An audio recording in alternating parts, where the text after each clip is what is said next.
So, welcome sa vlog natin ngayon. Number one vlog natin ngayon sa buong mundo, Kingston. So, mapapansin nyo at mapapanood nyo ngayon ang nangyayari sa Israel, no? So, lahat ng mga posibilidad na patuloy pa rin na nangyayari ay hindi pa rin natigil-tigil dahil sa kaguluhan. Syempre, kahit sa noong history pa naman niya hanggang ngayon, at ang daming namatay at ang daming talagang kawawa. So, paalala lang natin sa mga kababayan natin ng mga Pilipino na nais mag-ibang bansa, piliin natin yung tamang bansa na sadyang hindi tayo mapapahamak at yung gobyerno natin at hindi naman din magkakaroon ng problema. Sa dami ng problema ng Pilipinas, wag na tayo makidagdag. Alam naman natin ang Israel ay isang magulo at walang tigil na away at sigulot sa mga kanyang ah ah na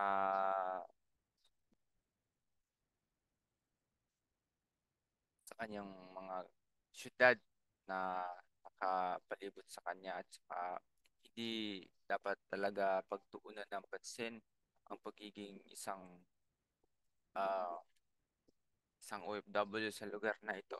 Kasi ang pananaw ng isang eksperto tungkol sa pag-unlad ng isang bansa ay hindi dapat tayo ay ah, mag-ibang bansa ng maramihan or sadyang yun na lang ang naitatak sa mga utak ng mga tao. Siyempre, pag isang tulad nito, nasa Israel siya, ano na lang maisipin ng mga magulang niya, mga anak niya, kaibigan niya, sitwasyon at naranasan niya sa ibang bansa. Hindi maganda at hindi natin alam kung kailan pa sila magkakaroon ng buhay doon.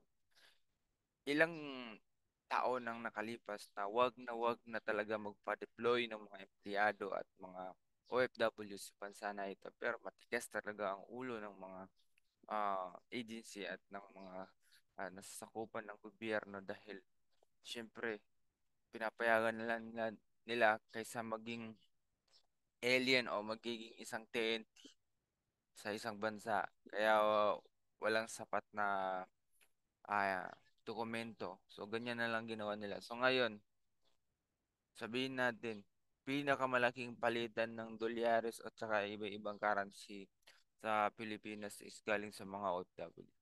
At yung mga OFW naman, anong ipamana nila sa mga anak nila, hindi yung pagiging OFW din nila. Anong silbi ng pag-aaral mo sa isang kolehiyo kung wala naman din mapupuntahan? Walang facility ng mga ah, ng Pilipinas na ikakaunlad ng mga mahirap. Wala talaga.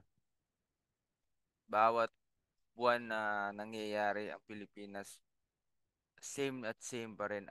Yung nakakagamit lang ng mga high-tech na mga teknolohiya ay yung mga malapit sa mga gobyerno. So, dahil hindi sapat ang kakayahan ng isang pangulo na gampanan ang kanyang tungkulin paulit-ulit na lang na walang nangyayari. 2000 hanggang ngayong 2023 wala pa rin marami pa rin mahihirap, wala pa rin tamang budget at wala pa rin tamang namumuno na magkaroon ng tamang ah, ah, isang tamang syudad at tamang edukasyon at tamang trabaho at tamang negosyo. Kasi kung ang mga tao tuturuan nyo, kumbaga ang Pilipinas tuturuan nyo maging isang negosyante, lahat ng mga tao, kahit sabihin natin 80% o 85% negosyante sa Pilipinas, ang laki ng ikakayaman ng Pilipinas.